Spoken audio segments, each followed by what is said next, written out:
Paul's second letter to the Corinthians. Even though it's called 2nd or 2 Corinthians in our Bibles, there are multiple clues within this letter that it's not the second thing he ever wrote to the church of ancient Corinth. Paul started this Jesus community in Corinth some time ago. On one of his missionary journeys, you can read the story in the book of Acts chapter 18. And after moving on, Paul got a report that things were not going well there. So he wrote the letter that we call 1 Corinthians to correct these problems. And it appears that many in the church rejected Paul's teaching in that letter and rebelled against his authority. And so we learn in this letter that Paul had followed up in person with what he calls the painful visit. And after that, he sent a letter which he says was written with anguish and tears. And so after all these measures, most, but not all of the Corinthians realized their arrogance and they apologized to Paul. They wanted to reconcile. And so Paul wrote this letter to assure them of his love and commitment. The letter's been designed with 3 main sections, each addressing a distinct topic. So Paul first finalizes his reconciliation with the Corinthians. Then in chapters 8 and 9, he addresses the topic of forgotten generosity. And in the final chapters, Paul challenges the remaining Corinthians who still reject him. Let's dive in and you'll see how it all works. So Paul opens up by thanking the God of all mercy and comfort, who brought peace and encouragement to him and the Corinthians during this time of division and dispute. He acknowledges that things have been tense since this painful visit, and he makes clear he's forgiven them. He wants an open and honest relationship. But why had they rejected Paul in the first place? Well, we discover later in this letter that the Corinthians had disregarded Paul as a leader.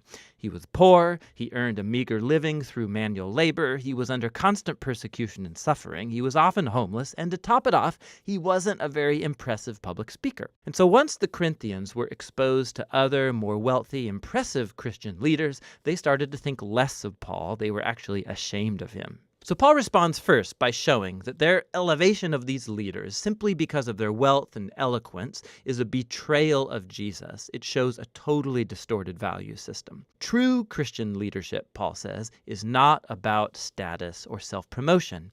Paul depicts himself and the other apostles as captive slaves to King Jesus, who's leading them on a procession of triumph. Paul's job isn't to be impressive, but rather to point people to the one who is Jesus. He then alludes to the recent demand of the Corinthians that he provide some letters of recommendation to prove his authority and credentials, and this is ridiculous to Paul. Their church wouldn't even exist if he hadn't started it, and so he says they are his proof of genuine leadership. They are his letter of recommendation. He cleverly quotes from the prophets Jeremiah and Ezekiel, saying that God's Spirit has written his letter of recommendation on their hearts as his new covenant people. The Corinthians shouldn't need any more proof than that. Now, the mention of the new covenant, it leads Paul into a long comparison between the old covenant between God and Israel that was mediated by Moses and the new covenant between God and the Corinthians mediated by Jesus and the Spirit. The old covenant made at Mount Sinai, it was truly glorious. It made Moses himself shine with God's glory, but that glory eventually faded. Not to mention the fact that the laws of that covenant were ineffective at truly transforming Israel. But the new covenant, by comparison, is even more glorious because the resurrected Jesus is the very glory of God and he lives on forever. And it's his Spirit that's now transforming people to become more faithful, just like Jesus himself. Now, this all sounds amazing. I mean, who doesn't want to share in God's own glory? But Paul goes on to show how the paradox of the cross turns upside down the Corinthians' ideas of glory and success. After all, Jesus' glorious exaltation as king took place through his suffering, execution, and death.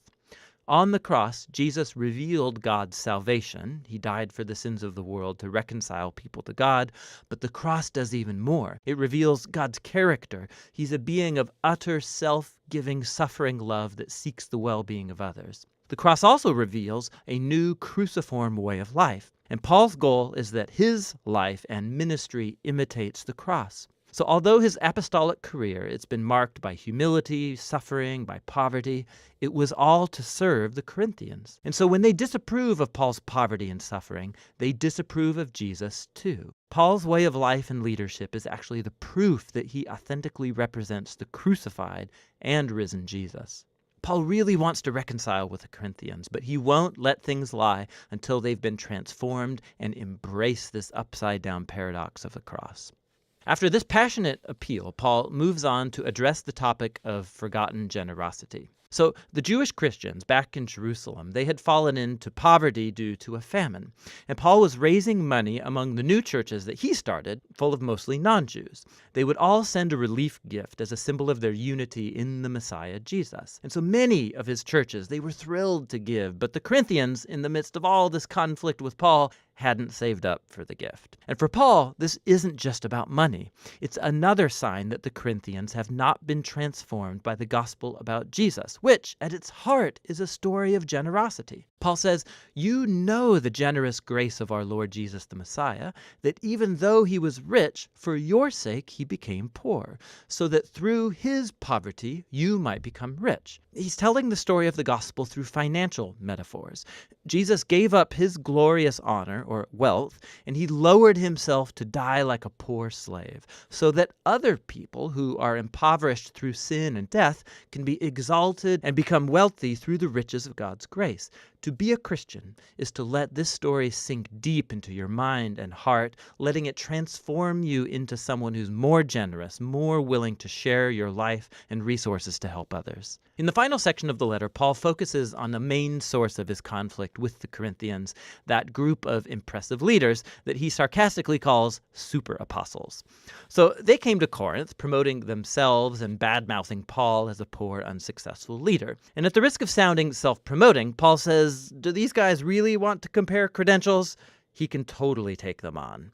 Are they Jewish Bible experts? Well, so is Paul. He was a Pharisee, for goodness sakes. He has the whole Bible memorized. Do they want to brag about their superior knowledge of Jesus? Paul has actually seen and hung out with the risen Jesus. He's actually had visions of Jesus' heavenly throne room.